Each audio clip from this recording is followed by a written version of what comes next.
ناظرین، جب سے بجٹ کا اعلان ہوا ہے اس سے پہلے اکنامک سروے کا اعلان ہوا، وہ سارے اعداد و شمار آپ کے سامنے ہیں۔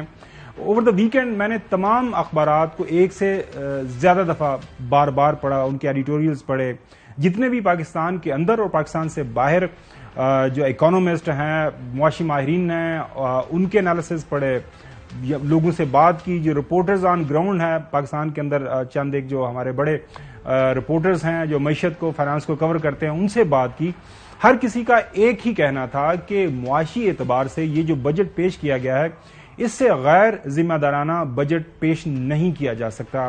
اب اس کے پیچھے کیا محرکات ہیں، ہمارے ساتھ فرحان بخاری صاحب شامل ہیں، لیکن اس سے پہلے ناظرین آپ کو یہ بتائیں گے کہ ہمارے جو دوست ہیں اسحاق ڈار صاحب، وہ جو ناکامی ہے، موجودہ معاشی ناکامی ہے، موجودہ جو معاشی حالات ہیں اس وقت مخدوش دگرگوں جو حالات ہیں، اس کی بنیاد جو ہے، اس کی ذمہ داری کس کو ٹھہراتے ہیں؟ سنیں ذرا۔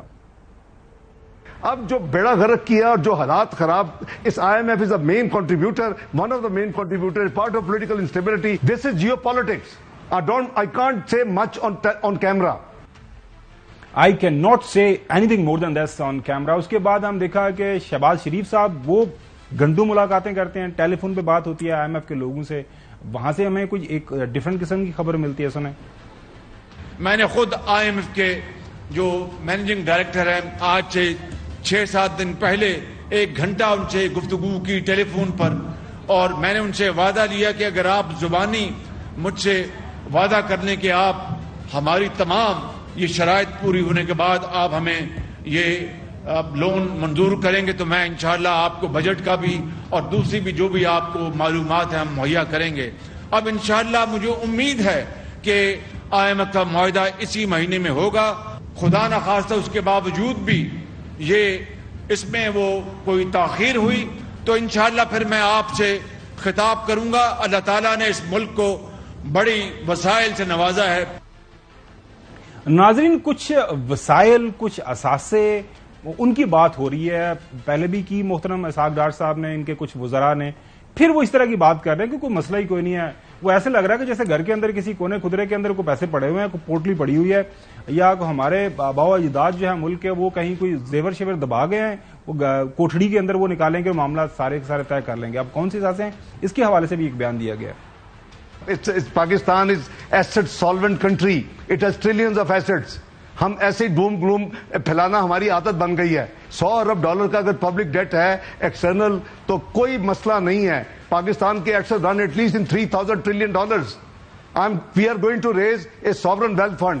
تو یہ چیزیں ہمیں اپنے ایز اے منحصر قوم اپنی نیشن سوچ رہے ہیں، ہم سوچ رہے ہیں ایز اے حکومت، ہماری ذمہ داری ہے۔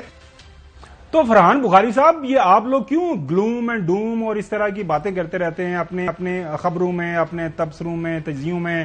آپ کے میں کالمز پڑھ رہا تھا، آپ سے بات بھی ہوئی، آپ نے کہا کہ جی یہ بجٹ کوئی کون بنا سکتا ہے کہ کوئی جس کا دماغ حاضر نہیں ہے وہی کوئی ایسی حرکت کر سکتا ہے ملک کے ساتھ۔ یہ جو بجٹ بنایا گیا، کائنڈلی ہمیں بھی بتائیں، عوام کو بھی بتائیں، تھوڑا سمجھائیں یہ کیا چل کیا رہا ہے، ہو کیا رہا ہے۔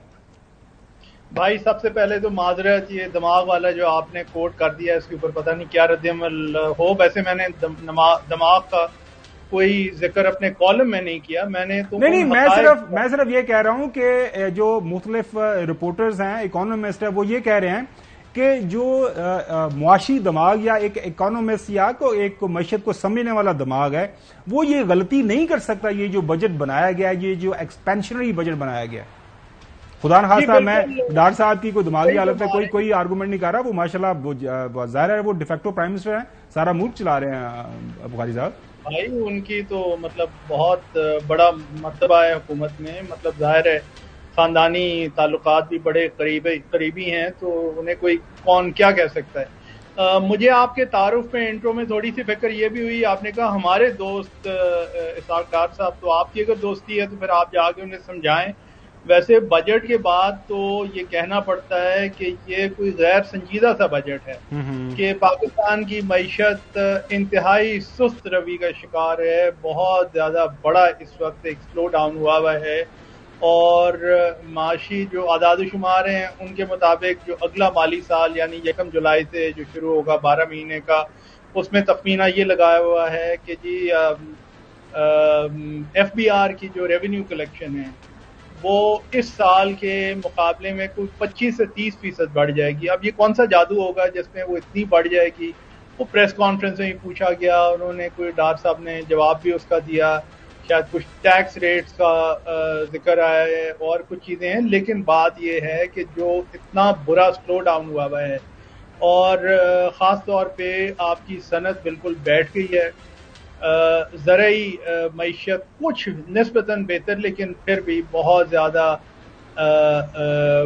کم سطح پہ 1.5% مشکل سے زراعت کی شرح نمو اس سال بڑھے گی. تو یہ کوئی یعنی اطمینان بخش.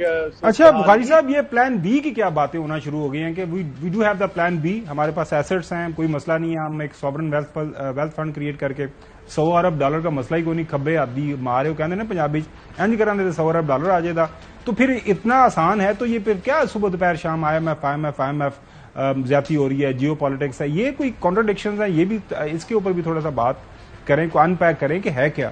میں کیا جواب دوں ہائے سوائے اس کے کہ ہزاروں خواہشیں ایسی کہ ہر خواہش پہ دم نکلے. وہ جو آپ نے سارٹ سنائی ہے اس میں کہ 3000 کچھ بلین یا ٹریلین ڈالرز کا بھی ذکر ہے کہ ہماری معیشت کا یہ سائز ہے.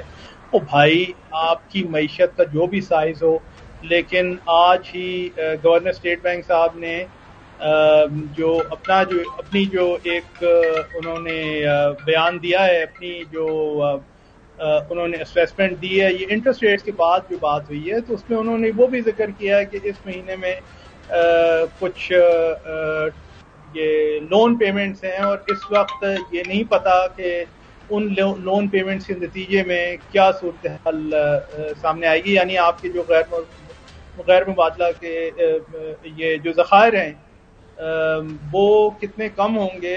مارکیٹ میں خبر یہ ہے کہ $800-900 ملین تو کم ہو ہی جائیں گے. تو یہ کافی ایک مشکل صورتحال ہے, آپ کو انتہائی ذمہ داری سے اس کا تدارک کرنے کی ضرورت ہے.